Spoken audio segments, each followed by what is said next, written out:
যুবক মসজিদের বারান্দায় বসে কান্না করে। ইমাম সাহেব বলে, কাঁদো কেন? যুবক বলে, আমি অনেক টাকা ঋণ হয়ে গেলাম, আদায় করতে পারি না, রাস্তায় নামলে মানুষ আমারে গালি দেয়।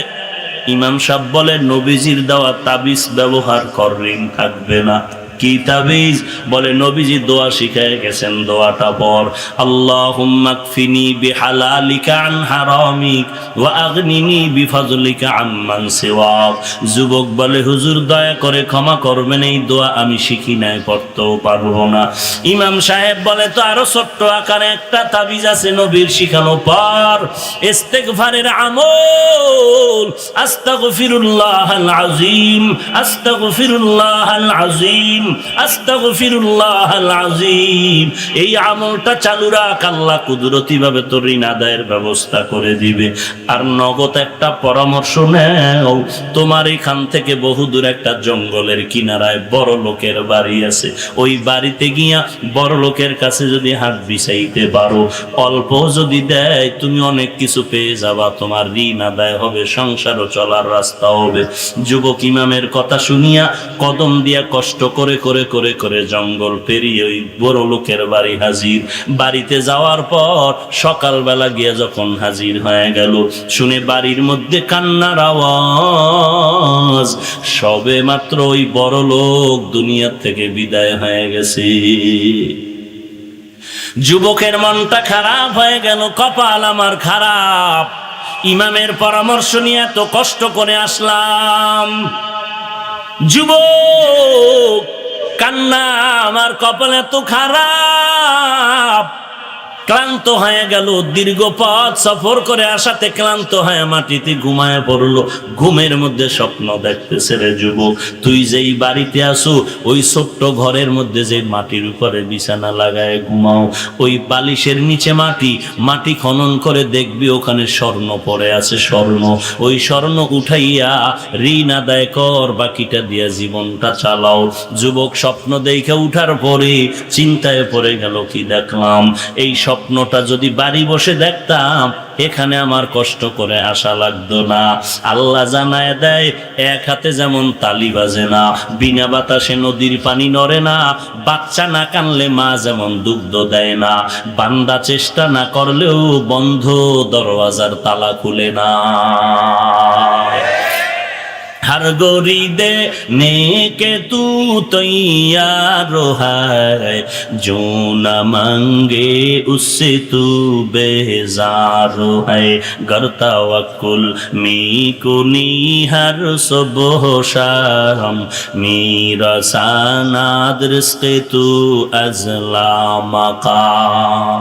एरे नबीर उम्मतेर दल, আল্লাহ বলেন, আমার কাছে চাইতে দেরি পাইতে দেরি নাই, তবে দুইটা জিনিসের মাধ্যমে চাইতে হবে, বিসবরি ওয়াস সালাহ। এক নম্বরে ধৈর্য, দুই নম্বরে হলো নামাজ। ধৈর্য আর নামাজের মাধ্যমে চাও, আল্লাহ তাআলা দরজা খুলতে দেরি করবে না রে গোলাম। ধৈর্যের সাথে চাইবা, আল্লাহ দরজা খুলে দিবেন। ওরে আল্লাহর গোলাম, সফরে রওনা হয়ে গেল বান্দা, মক্কায় হজে গেল। হজে যাওয়ার পরে বান্দা যুবক মানুষ এমন গরিব অবস্থা হয়ে গেল, দুর্ভিক্ষ চলে মক্কার জমিনে, খানা নাই, পানি নাই, এত কষ্টের জীবন ওই মক্কার জিন্দেগি। আল্লাহর বান্দা যুবক, খানা নাই, যা টাকা নিয়েছিল তাও শেষ হয়ে গেল, এখনো সফর শেষ হয় নাই। ওরে নবীর উম্মতের দল, বান্দা হোটেল থেকে, ঘর থেকে বাইতুল্লাহ রওনা, দুর্ভিক্ষ চলতেছে, হঠাৎ রাস্তায় হাঁটতে গিয়ে দেখে একটা স্বর্ণের হার মক্কার কিনারায় রাস্তায় পড়ে আছে। আল্লাহর বান্দা একদিন দুদিন না, বহুদিন ধরে না খেয়ে আছে, হঠাৎ করে স্বর্ণের হার পাইয়া দিলটা খুশি, কিন্তু ধরে না কার জিনিস, ধরিয়া আবার আমানত রক্ষা করতে না পারলে আমার জাহান্নামে যেতে হবে। যুবক না ধরিয়া সামনে চলে গেল, আবার ব্যাক করলো, আমি যদি পাই, আমি যদি আমানত রক্ষা করে জায়গা মতো দিতে পারি ভালো হবে, কিন্তু কোনো চোর ডাকাতে পেলে তো নষ্ট করে ফেলবে। যুবক এই চিন্তা করে স্বর্ণের হারটা হাতের মধ্যে নিয়ে নিল। নেওয়ার পরে তার হোটেলে নিরাপদে জায়গায় রেখে আবার ঘুরতেছে, কার হারকে যেন তালাশ করে তারে ধরে নিয়ে যাও। হঠাৎ যুবক হাতটা ঘরের মধ্যে রেখে মক্কার কিনারায় এসে শুনতেছে কে যেন এলান করে, খুঁজিয়া দেখে এক পাগড়িওয়ালা আল্লাহর বান্দা চিল্লায় বলে, স্বর্ণের একটা হার আমার হারিয়ে গেছে, কেউ যদি পাও একটু আমাকে দাও, আমি তোমাকে 100 দিরহাম হাদিয়া দিব। দুর্ভিক্ষের সময় যুবকের পেটে খানা নাই, বড় কষ্টের জীবন। আল্লাহর বান্দা পাগড়িওয়ালার হাত ধরে বলে চলেন। আল্লাহর বান্দা যুবক পাগড়িওয়ালাকে নিয়ে নিজের হোটেলে গিয়ে বলে, এই জিনিসটা আপনার নাকি? বলে হ্যাঁ। কয় নিয়ে যান। যখন নিয়ে হাতের মধ্যে দিয়ে দিল, যুবক দৌড়াইয়া সেজদায় পড়ে কান্না শুরু করলো, আল্লাহ তোমার দেওয়া আমানত আমি রক্ষা করতে পেরেছি, তুমি আমাকে মাফ করে দাও। ওই পাগড়িওয়ালাকায় যুবক দাঁড়াও, আমার ওয়াদা তোমাকে কিছু হাদিয়া দিব। বলে না না, হাদিয়া নেওয়া যাবে না, বিনিময় চাই না, এটা আমার দায়িত্ব, আমি পেয়েছি, আবার যার কাছে পৌঁছায় দাও, এটা আমার দায়িত্ব, এর বিনিময় চাই না। আল্লাহ যদি কিছু দেয় হাসরের ময়দানে চাই। পাগড়িওয়ালা বলে হাদিয়া নেওয়া তো সুন্নাত, হাদিয়া কি নিবা না? বলে সব সময় হাদিয়া নেওয়া চলে না, শুধু রমজান মাস আসলেই যে হাফেজ সাহেবের হাদিয়া দিবেন আর 11 মাস খবর নেবেন না, উদ্দেশ্য ভালো না। সব সময় বান্দা আলেম ওলামা কোরআনওয়ালার হাদিয়া তো শুধু রমজান না, 24 ঘন্টা সেকেন্ডে সেকেন্ডে সেকেন্ডে ইমামের হাদিয়া। ভালো ফল হয়েছে, ভালো ফল প্রথম ইমাম সাহেবকে খাওয়াও, কারণ তার হাত পাক, তার জিহ্বা পাক, তার দোয়া করলে কবুল হয়ে যায়। তোমার স্বার্থে আঘাত লাগলে তুমি ইমামরে ধমক দাও, আর ইমামের স্বার্থে আঘাত, বেতন বাকি, কত মানুষ গালাগালি করে, এরপর ইমাম বরদোয়া করে না। যখন মোনাজাতে হাত তুলে ফেলে আল্লাহর কাছে দোয়া করে, আল্লাহ এলাকারে শান্তি দাও, অসুস্থ রোগী সুস্থ বানাও, যারা ব্যবসা করে বরকত বাড়ায়া দাও, ও আল্লাহ যার মা বাবা কবরে তাদের কবর জান্নাত বানায়া দাও। এরে নবীর উম্মত, এমন মানুষ বারবার গালি দিলা, বেতন দিলা না, তারপরও তোমার মা বাবার জন্য দোয়া করে, এই বান্দারে হাদিয়া দিবা না? বলো কাকে দিবা? এরে নবীর উম্মতের দাল যুবক বলে হাদিয়া নেওয়া যাবে না। দৌড়াইয়া চলে গেল শুকরানা নামাজ আদায় করার জন্য। এরে ভাই চলে গেল, কে কোথায় খবর নাই। পাগড়িওয়ালা কই, যুবক কই, কোনো খবর নাই। যুবকের সফর শেষ, বাড়িতে রওয়ানা, নদী পথে স্টিমারে রওয়ানা। নদীর মাঝে তুফান শুরু হয়ে গেল, এবং তুফান জাহাজ ডুবেছে, অনেক মানুষ মরে গেল। কিন্তু আল্লাহর বান্দা যুবক, আল্লাহর গোলাম, খাঁটি গোলাম, তাকওয়াওয়ালা গোলাম, ওই বান্দা একটা তক্তার উপরে ভাসতেছিল পানির মধ্যে। আল্লাহর কুদরতের দরজা খুলেছে। আল্লাহ কয়, আমার কাছে যারা সাহায্য চাবি ধৈর্য আর নামাজের মাধ্যমে, আমি আল্লাহ ফেরেশতা দিয়া তোরে সাহায্য করব। 3 দিন 4 দিন না খাইয়াও স্বর্ণের হার পাইয়া হাদিয়াও নেয় না। এই বান্দার উপর আল্লাহ খুব বেজার। আল্লাহ বলে, ও সমুদ্রের পানি, বান্দাকে কিনারায় পৌঁছায়া দাও। তক্তা তার ধরে আছে, কিনারায় চলে গেল, আছে না জঙ্গল কিনারায়, চিনে না কোথায় আসলাম। যুবক নদীর সমুদ্রের পারে পারে হাঁটে আর পথ খুঁজতেছে কোথায় যাব। হঠাৎ একটা সরু পথ পেয়ে ওই পথ দিয়া বান্দা রওয়ানা। হেঁটে হেঁটে বহুদূর গিয়া দেখে আল্লাহর একটা ঘর, মসজিদ দেখা যায়। মসজিদের কিনারায় নামাজ পড়ে আর নামাজের পরে বসে বসে কোরআন তেলাওয়াত করে। আউযু বিল্লাহি মিনাশ শাইতানির রাজিম, বিসমিল্লাহির রহমানির الرحيم الحمد لله رب العالمين الرحمن الرحيم مالك يوم الدين ইয়্যাকা না'বুদু ওয়া ইয়্যাকা নাস্তাঈন ইহদিনাস সিরাতাল মুস্তাকিম সিরাতাল্লাযীনা আন'আমতা আলাইহিম গায়রিল মাগযুবি আলাইহিম ওয়ালাদ-দাল্লিন। আল্লাহর বান্দার তেলাওয়াত শুনে এলাকার মানুষেরা পাগল হয়ে গেল। যুবকের পা জড়ায় কয়, যুবক কই বাড়ি কই ঘর, কি তোমার পরিচয়? যুবক বলে, আমার বাড়ি অমুক এলাকায়, এখানে কেমনে আসছো? পুরা ঘটনা যখন শুনলু সব মানুষের মায়া জন্মায় গেল। কয়, যুবক ভাই, এলাকায় থাকো আমগো মসজিদের খতিব সাহেব কয়েকদিন আগে ইন্তেকাল করেছে, তুমি আমগো ইমামতি করবা, যা দরকার আমরা ব্যবস্থা করব। আল্লাহর বান্দা ইমাম হয়ে গেল, কিন্তু বান্দা এখনো বিবাহ করে নাই। মুসল্লিরা বলে, আপনাকে এখন আমরা বিবাহের ব্যবস্থা করব কিনা? বলে, আপনাদের খুশি। মুসল্লিরা সবাই বিবাহের জন্য রেডি হয়ে গেল। ইমাম সাহেবরে এমন একটা মেয়ে দেওয়া দরকার, সমাজে সব থেকে ভালো। এইবার কয়, ইমাম সাহেব হুজুর, আমগো আগের খতিব সাহেবের একটা সুন্দরী মেয়ে আছে, পর্দানিশী, ওই মেয়েটাকে প্রস্তাব দিয়ে আপনার জন্য রেডি করি। ইমাম সাহেব বলে, যদি এমন হয় করতে পারো। বিয়া রেডি হয়ে গেল। আজ মুসল্লিদের মনে খুশি, ইমাম সাহেবের বিবাহের আয়োজনে আমরা মুসল্লিরা চলে আসলাম। খরচ টরচ সব আমরা দিলাম। বাসর রাত খতিব সাহেবের আগের খতিবের মেয়ের সাথে বর্তমান ইমামের বিয়া। বাসর ঘরে যখন আল্লাহর বান্দা ইমাম সাহেব ঢুকলো, খতিবের সুন্দরী মেয়েটা বাসর ঘরে বসে আছে। ইমাম সাহেব ঢুকিয়া সালাম দেওয়ার পরে বসেও না, ডানে বামে তাকায় না। মেয়েটার কানের মধ্যে স্বর্ণের অলংকার, হাতের মধ্যে স্বর্ণের অলংকার, গলার মধ্যে স্বর্ণের অলংকার।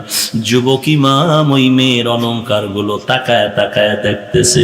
মেয়েটা মনে মনে ভাবতেছে, কেমন একজন ইমাম পাইলাম, লোভী লোভী, টাকার লোভ, স্বর্ণের লোভ নাকি। মনটা খারাপ খারাপ ভাব। ইমাম সাহেব বুঝতে পেরে বলে, ও বিবি, মনটা খারাপ করিও না, আমি তোমার স্বর্ণের লোভী না, আমি আমার মাওলার কুদরত তাকায়া তাকায়া দেখতেছি। স্ত্রী ডেকে বলে, কি কুদরত দেখো? বলে, তোমার গলার মধ্যে যে স্বর্ণের হার, আমার মনে হয় এই হার আমি মক্কার জমিনে হাতে পেয়েছিলাম। আল্লাহর বান্দি বিবি ডেকে বলে, বাবার সাথে আমি হজে সফরে গিয়েছিলাম, বসো। ঠিকই বলেছ, আমার এই গলার হার আমার বাবার হাত থেকে হারিয়ে গেছে। একটা যুবক পেয়ে আমার বাবার হাতে দিল, কিন্তু হাদিয়া নেয় নাই।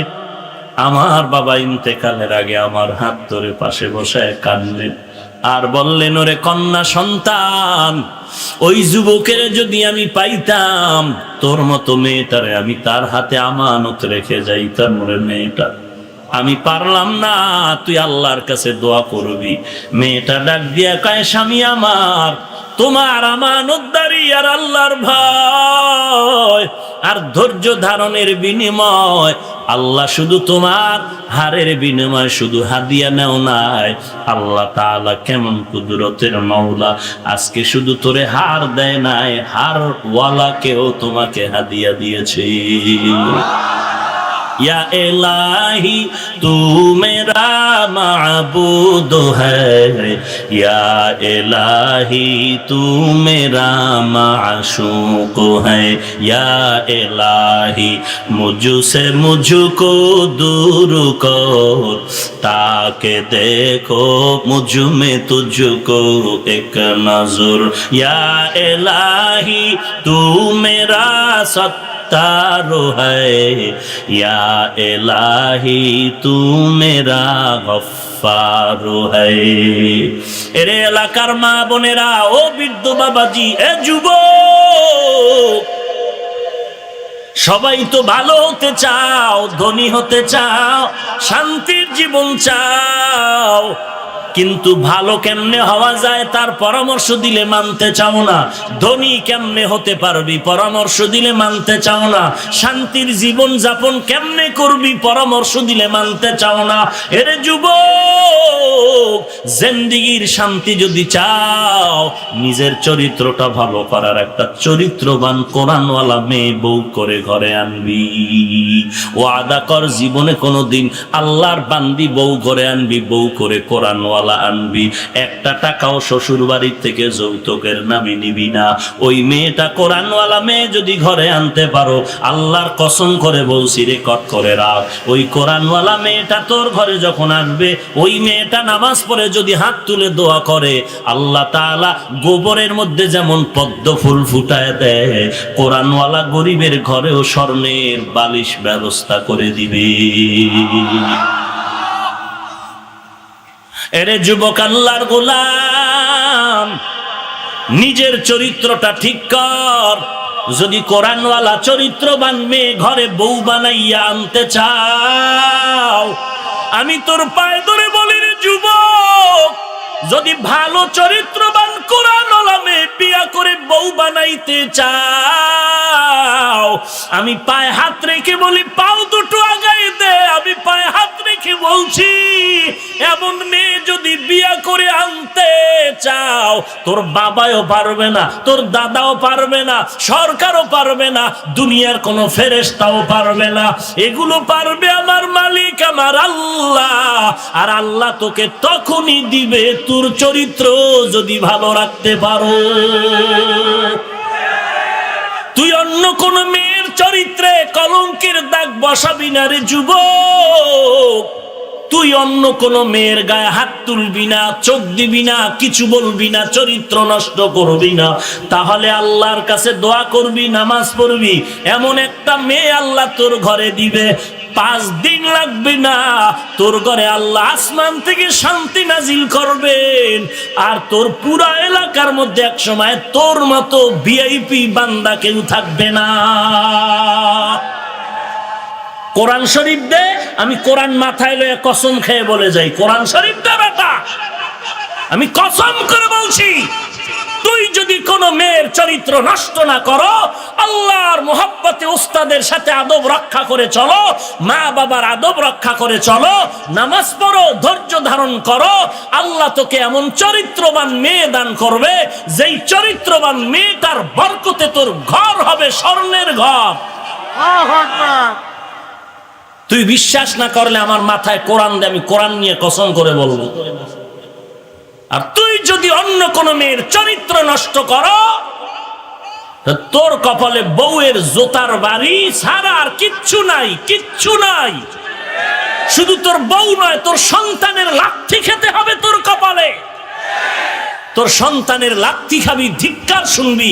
তোর সন্তানের লাথি ডাইরেক্ট সন্তান দিবে না, কিন্তু তোর সন্তান এমন অপকর্ম করবে, এমন অন্যায় করবে যে মানুষ তোর সন্তানকে পিটাবে। তোর সন্তানকে তোর সামনে পিটালে তোর গায়ে আর বেতের বাড়ি দেওয়ার কিছু বাকি থাকে না। আল্লাহ তোরে সন্তান দিয়ে দেখাবে। তুই আর একটা মেয়ের চরিত্র নষ্ট করবি, তুই একটা দুশ্চরিত্র মেয়ে বউ পাবি। আর দুশ্চরিত্র মেয়ের সন্তান চরিত্রবান হবে না, ওটা আর এক দুশ্চরিত্র সন্তান হবে। ওই সন্তানের জ্বালায় জ্বালায় ধুকে ধুকে মরে যাবে। রোগের থেকে সুস্থ হতে চাও, বাঙালি নিমক হারাম ঔষধ খেতে চাও না। শান্তি চাও, শান্তি যিনি দেবে ওই দরবারে তুই শান্তি চাও না। তুই বিড়ি টানলে মনে করো শান্তি, দাড়ি কাটলে মনে করো শান্তি, টুপি না রাখলে মনে করো শান্তি। আমাকে বাস্তব চোখের সামনে জবাব দে, টুপি দাড়ির কারণে আমরা কি পরিমাণ অশান্তিতে আছি, আর তুই টুপি দাড়ি ছাড়া কি পরিমাণ আমাদের থেকে শান্তিতে আছো বল। যদি 1% শান্তি বেশি আছো দেখাইতে পারো, হাজারো হাজারো মানুষের সামনে আমি আমার দাড়ি টুপি এখন কেটে ফেলবো। দে, দাঁড়া দাঁড়া, সাহস থাকলে দাঁড়া। যে বল যে আমি সুদ খাইয়া ঘুষ খাইয়া আমি নারীর চরিত্র ধ্বংস করে চুরি করে ডাকাতি করে দাড়ি কেটে নামাজ বাদ দিয়া কোরআন বাদ দিয়া আপনাদের হুজুরদের থেকে শান্তিতে বেশি আছি, আমি নামাজ রোজা সব বাদ দিব আর আমি খুঁজে খুঁজে দেখবো তুই কি পরিমাণ শান্তিতে আছিস। সাহস থাকলে ধারা পারলে, আর না পারলে শুনে নে, আল্লাহর কসম চ্যালেঞ্জ, কোরআনওয়ালা রসুলের আদর্শওয়ালা টুপিওয়ালাদের মতো শান্তিতে সম্মানের পৃথিবীর আর কেউ নাই, কেউ নাই, কেউ নাই। তুই 13 রকম মাছ, 14 রকম গোশত আর 15 রকম সবজি আর 17 রকম ভর্তা দিয়ে ডাইনিং টেবিলে বসলি খাইতে, ডাক্তার কইল একটা ছাড়া কিচ্ছু খাবি না। তোর এই কসুর খানায় কি হবে? বল কি হবে? ইলিশ মাছ দেখে জিব্বায় বাড়ি মারলি, খাইতে পারলি না, কি হবে ইলিশ মাছ দিয়া? গরুর গোশতর মজা 3 জনে জিব্বায় বাড়ি মারে, তুই কানে শুনতেছো, কপাল খারাপ, তুই খেতে পারো না, লাভ হবে কি তোর এই গোশত দিয়া? তোর এই কোটি টাকার বিল্ডিং এর কি লাভ হবে যেই টাকায় তোরে জেলখানায় ঢুকাইল? তোর এই সন্তান দিয়ে কি লাভ হবে যেই সন্তানের কারণে তোর নাক চুল কাটা গেল?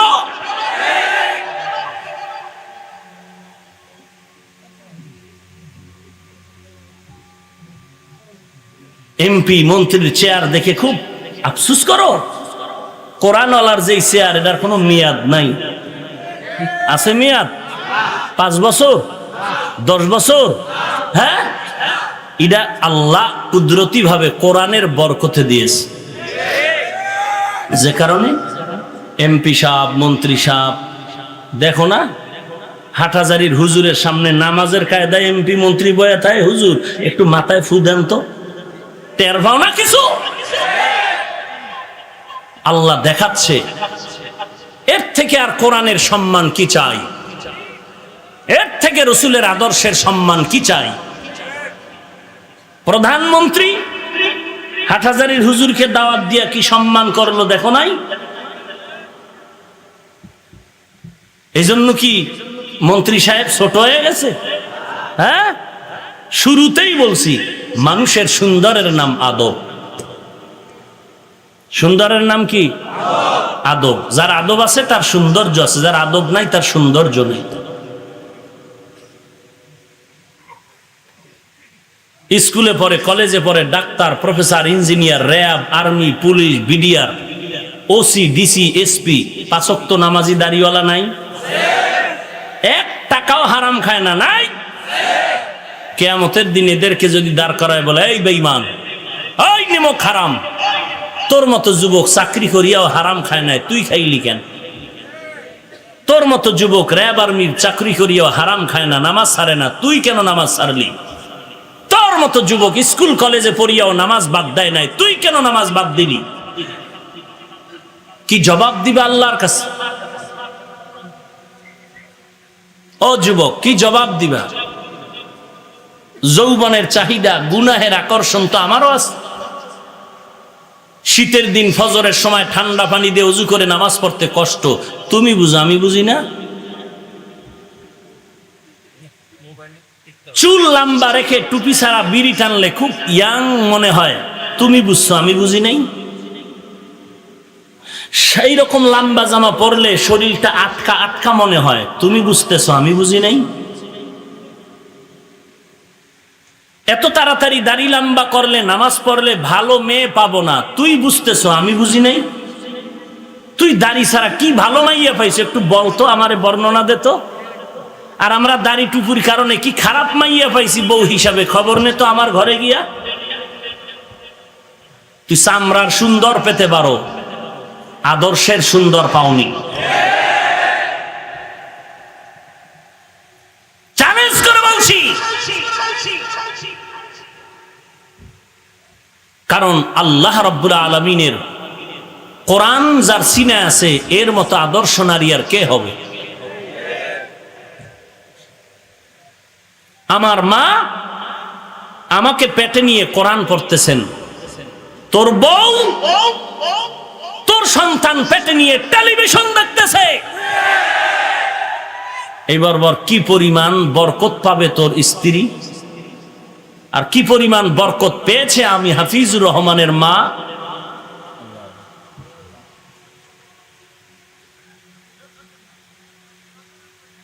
বাংলাদেশের কোন এমপি, কোন মন্ত্রী, কোন কোটিপতিও যদি বলে 500 করে টাকা দিব, আমি 2 ঘন্টা লেকচার দিব। কোন মন্ত্রী যদি চেয়ারে বয়ে বলে 2 ঘন্টা লেকচার, সবাই শুনবা চুপচাপ, কোনো আওয়াজ নাই, শেষ সময় 500 টাকা দিব বা 1000, মনে হয় না এই পরিমাণ লোক এখানে বসে থাকতো? থাকবে? অথচ এখানে যারা বসে আছে টাকার জন্য, খানার জন্য। যদি বলি কতক্ষণ, সবাই বলবে ফজর পর্যন্ত রাখলেও থাকতে রাজি। আর কেমনে বুঝাইতাম যে আল্লাহর কোরআনই শান্তির কারণ? আর কিভাবে বুঝাইতাম যে রসুলের আদর্শের মধ্যেই শান্তি? তোমার বউ মার্কেটে না নিলে তোমার মন খারাপ, বউয়ের মন খারাপ। আমার মা, চাচি, আমার স্ত্রী, আমার বোনেরা কই? কোনোদিন তো বলল না মার্কেটে নাও। এটি মানুষ না, এটি সব অমানুষ। আর তোমগো আম্মা জানেরাই মানুষ।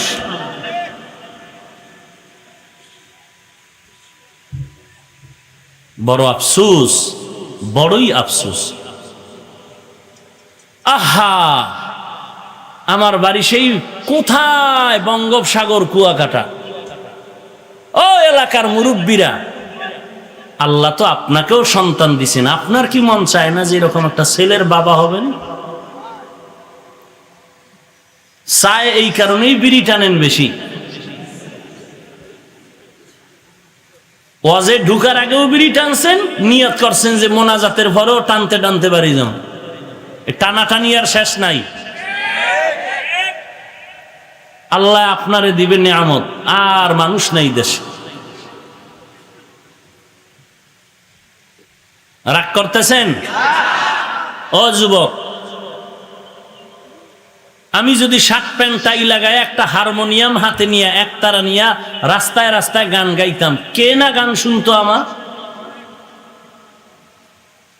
তোর মতো সন্ত্রাসী চিন্তা ভাবনা নিয়ে যদি অস্ত্র নিয়ে চলতাম, কে না আমাকে চালাইতো?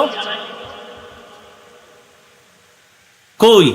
টুপির কারণে গালি দেয় মানুষ, দাড়ির কারণে মানুষ গালি দেয়। ফেসবুকে সমালোচনা সমালোচনা সমালোচনা, হাফিজুর রহমানের এই দোষ সেই দোষ, ভরপুর গালাগালি, ভরপুর সমালোচনা। এরপরও টুপি ফেলাই না, দাড়ি ফেলাই না, নামাজ ছাড়ি না, পর্দা ছাড়ি না।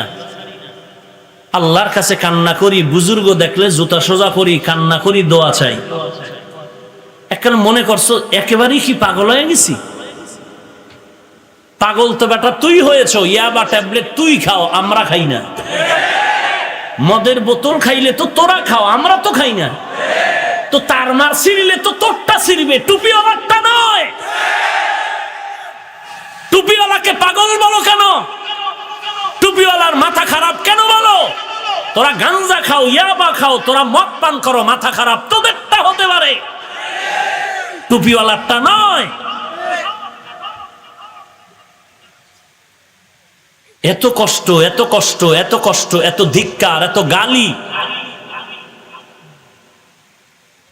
এরপরও টুপি ফালাই না কেন? তোমারে হাতে পায়ে দূরে বলি বাবা টুপি বড়, তুমি রাজি না। আর আমারে 1 কোটি টাকা দিল, কিয়ামত হবে, গলায় চুরি আসবে, টুপি ফেলবো না। কারণ কি? তুইও মুসলমান, আমিও মুসলমান, তুইও যুবক, আমিও যুবক।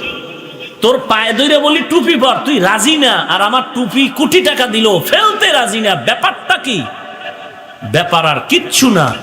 দুনিয়ার সূর্যের গরম গরম না, গুনাহগারের জন্য যেই আগুন আল্লাহ বানাইছেন সেই গরম, কঠিন গরম সহ্য করতে পারবো না, বিদায় আল্লাহর গোলামিতে চেষ্টা করি সময় দেওয়া।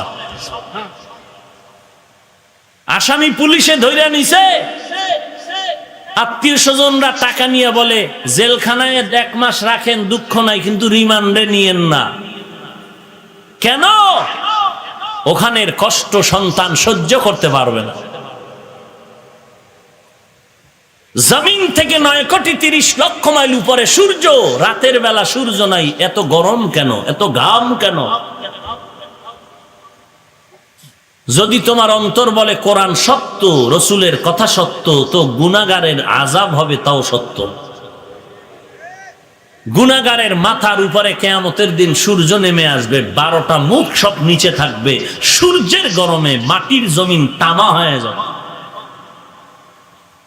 বেঈমান নাফরমানের গরমে ঘামের সমুদ্র তৈরি হবে, ঘাম ঘাম। 500 বছর দূরের থেকে জাহান্নামের গরমে চামড়া খসে খসে পড়ে যাবে। কোরআনের কথা বলছি, যদি মনে বলো কোরআন সত্য, তাই গুনাহগারের আযাবটাও সত্য। আর একটা ভুল বের করে দে,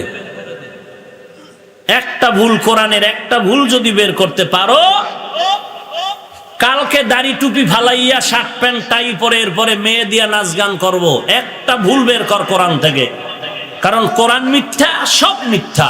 কোরআন সত্য, সব সত্য। তুই কেটা, তোর থেকে তোর বড় বড় দাদার গোষ্ঠী বেঈমানেরা অপচেষ্টা কম করে নাই কোরআনের ভুল বের করতে গিয়া। কিন্তু কি হলো, হিন্দু, বৌদ্ধ, ইহুদি, খ্রিস্টান কোরআনের ভুল বের করতে গিয়ে তারা নিজেরাই মুসলমান হয়ে গেছে। তুই মুসলমানের ঘরে জন্ম নিয়া মুসলমান হতে পারলি না। রাস্তা দিয়ে হাঁটতেছে, হিন্দু হাঁটে, খ্রিস্টান হাঁটে, মুসলমানও হাঁটে। হিন্দু খ্রিস্টানের ছেলের চুল লম্বা, মুসলমান যুবকের চুল লম্বা। হিন্দুর ছেলে বিড়ি টানে, মুসলমান বিড়ি টানে। হিন্দুর ছেলের দাড়ি নাই, মুসলমান যুবকের দাড়ি নাই। হিন্দু যুবকটার শার্ট প্যান্ট টাই লাগানো, মুসলমান যুবকটারও শার্ট প্যান্ট টাই লাগানো।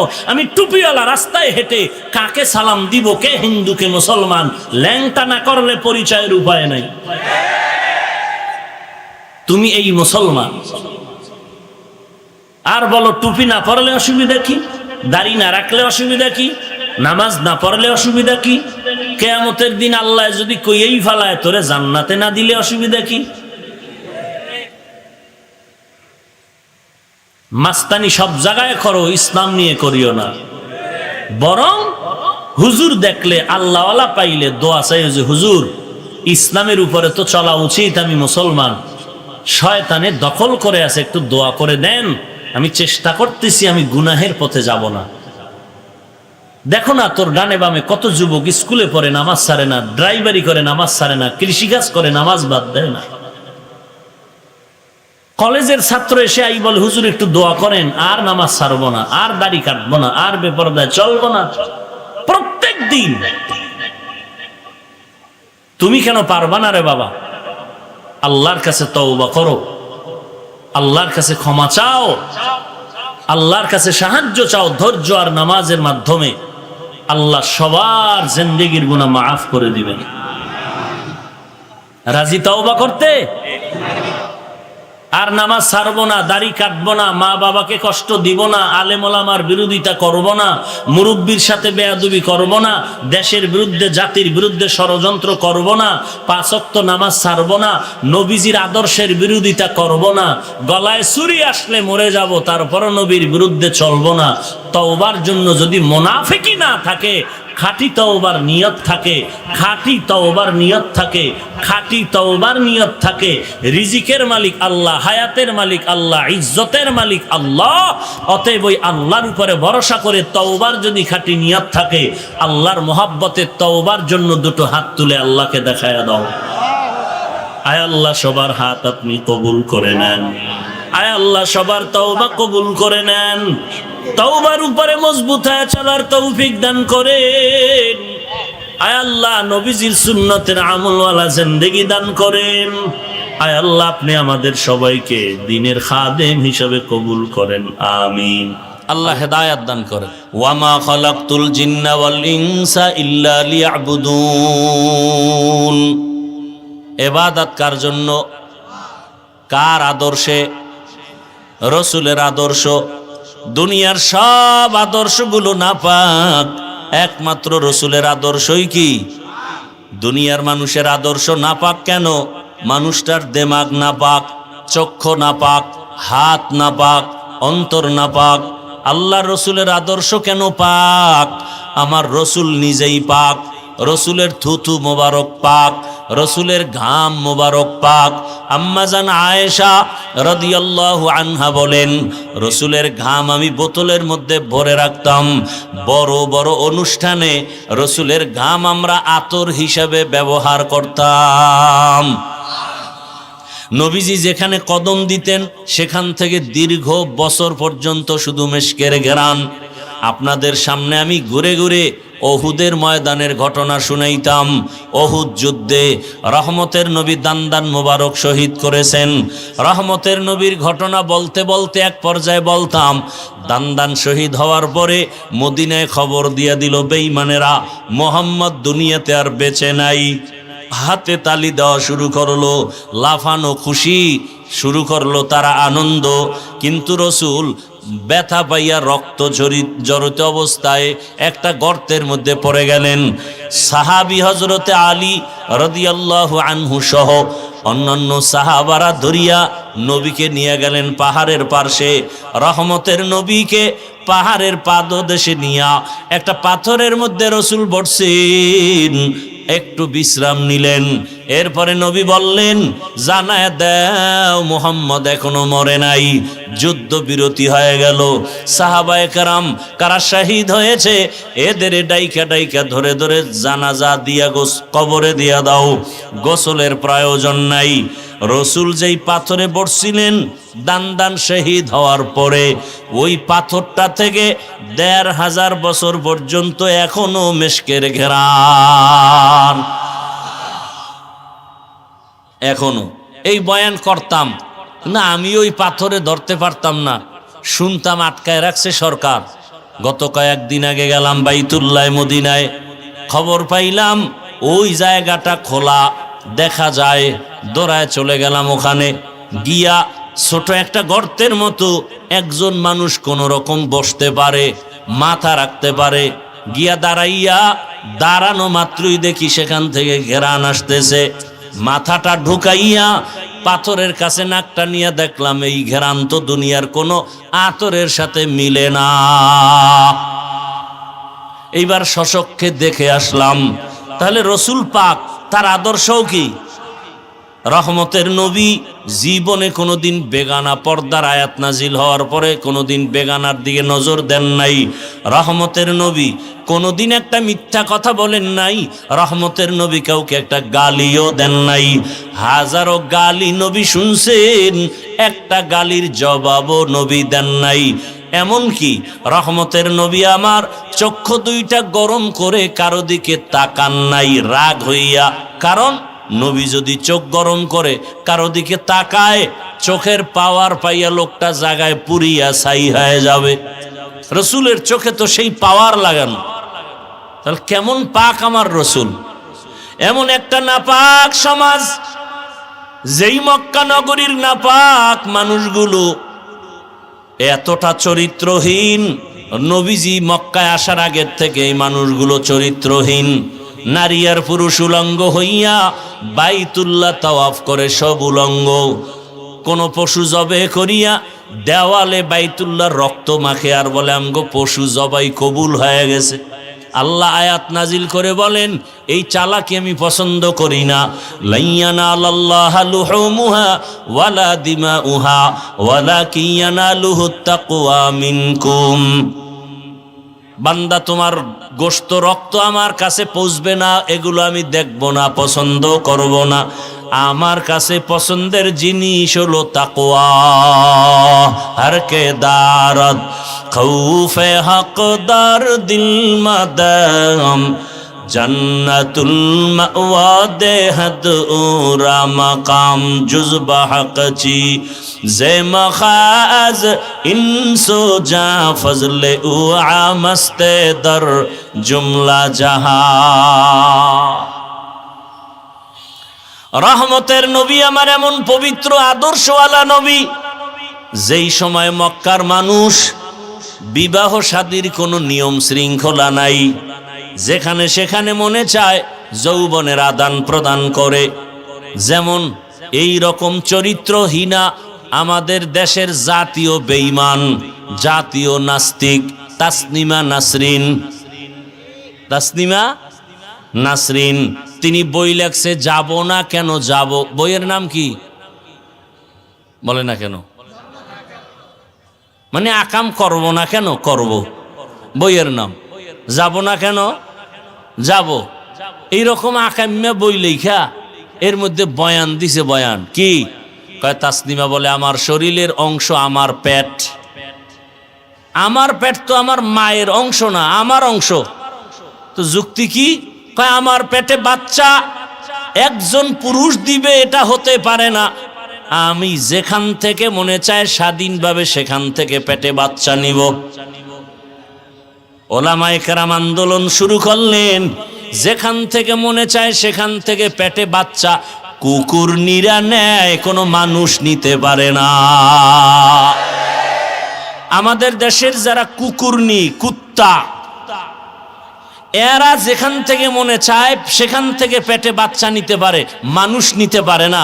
মানুষের যদি ধারণা থাকে বুঝতে হবে ওটা কুত্তার চেয়েও খারাপ, ওটা কুকুর থেকেও। দলিল ওয়ালাকাদ জারানা লিজাহান্নামা কাসীরাম মিনাল জিন্নি ওয়াল ইনস লাহুম কুলুবুন লা ইয়াফকাহুনা বিহা ওয়া লাহুম আ'য়ুনুন লা ইউবসিরুনা বিহা ওয়া লাহুম আযানুন লা ইয়াসমাউনা বিহা উলাইকা কাল আনআমি বাল হুম আদাল উলাইকা হুমুল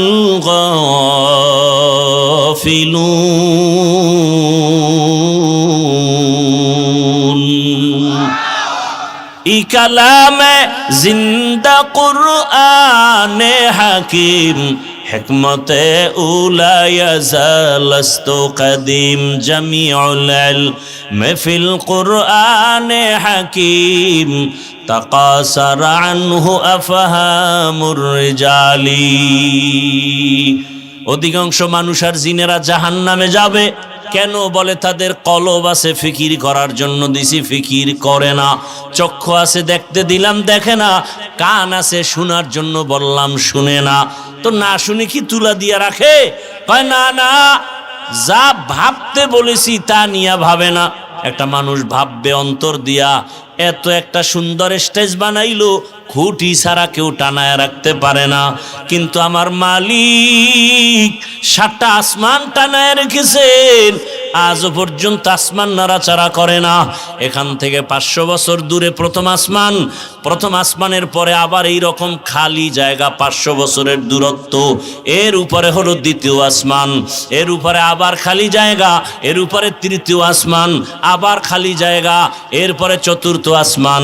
এইভাবে কয়টা আসমান আছে বলেন না কেন? একটা আসমানের মধ্যে কোনো খুঁটি নাই, উপর থেকে রশি দিয়া কোনো টানা নাই। কে টানায় রাখছেন?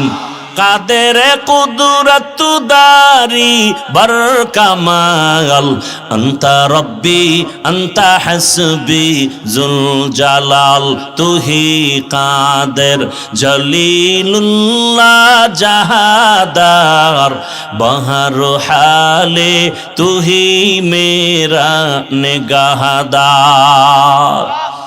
আল্লাহ অন্তর দিছেন, গবেষণা করো আমাকে কে বানিয়েছেন, চিন্তা করা দরকার।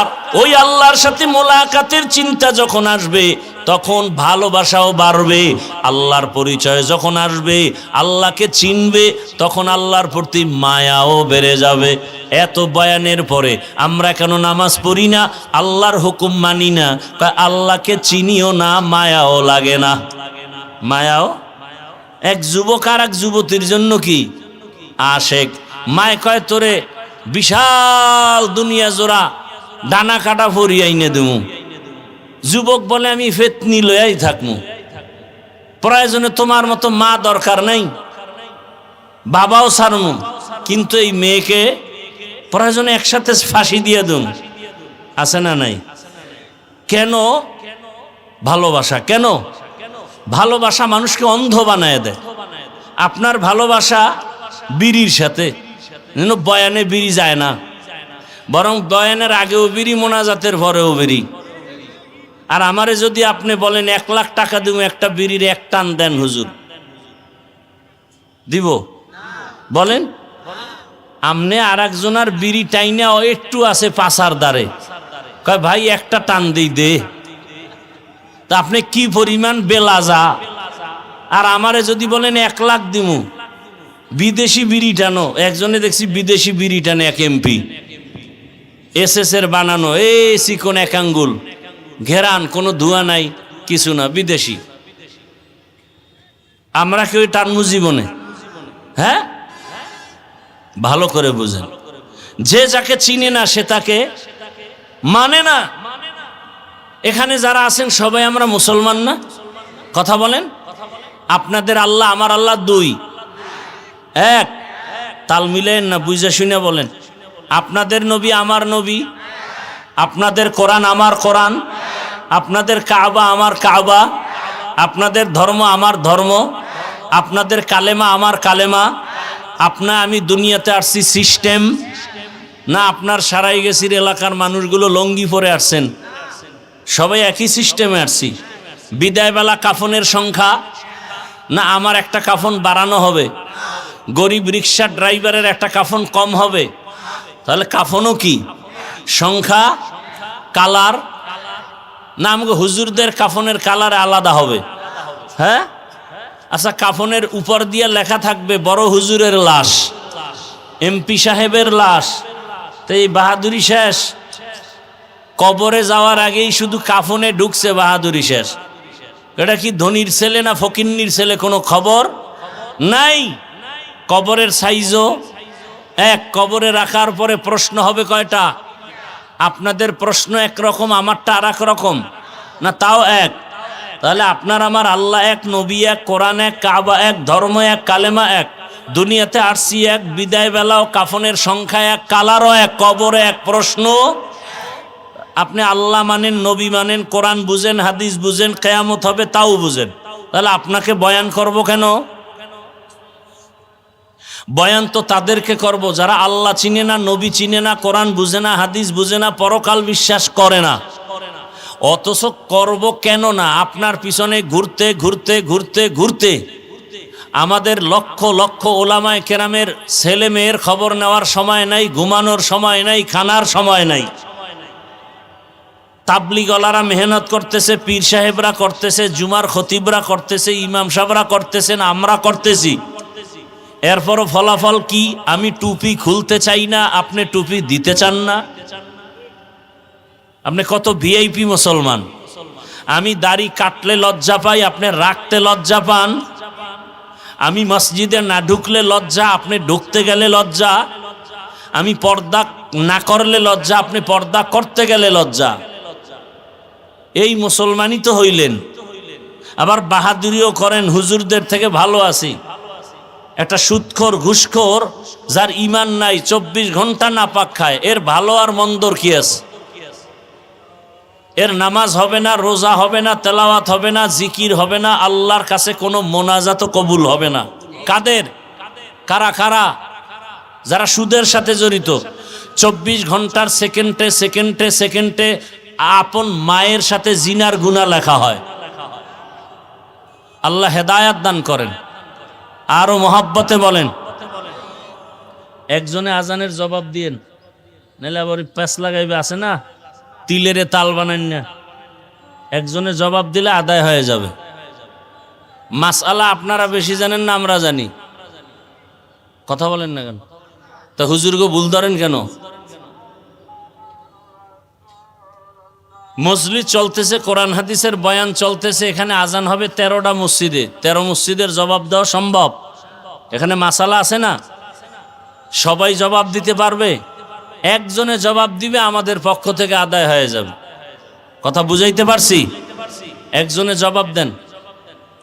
তাহলে আপনার আমার আল্লাহ, নবী, কোরআন, হাদিস সব এক।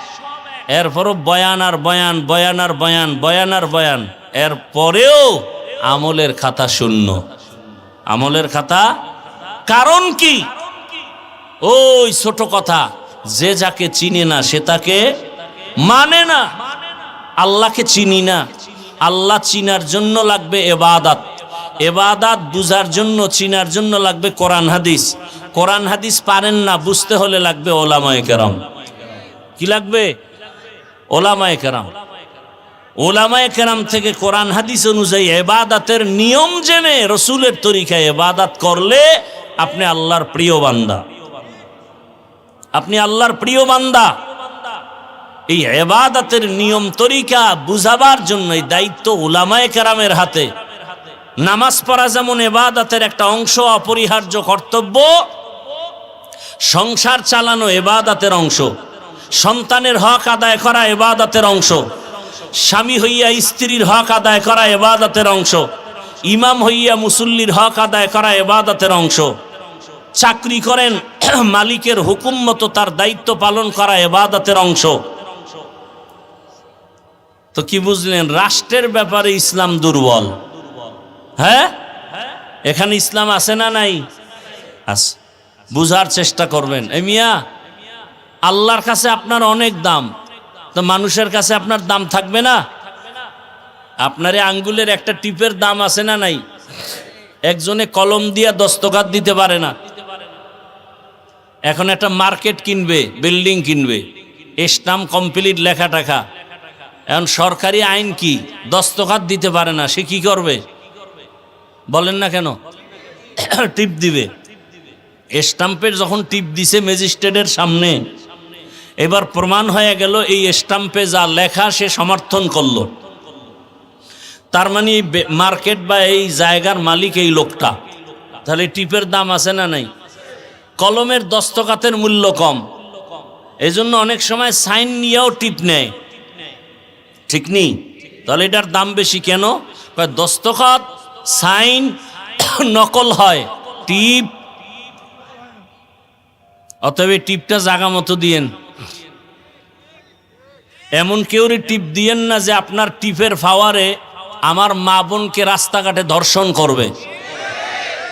এমন ব্যক্তিকে টিপ দিয়েন না এমন জায়গায় যে আপনার এই টিপের পাওয়ার পাইয়া মানুষ জবাই করবে।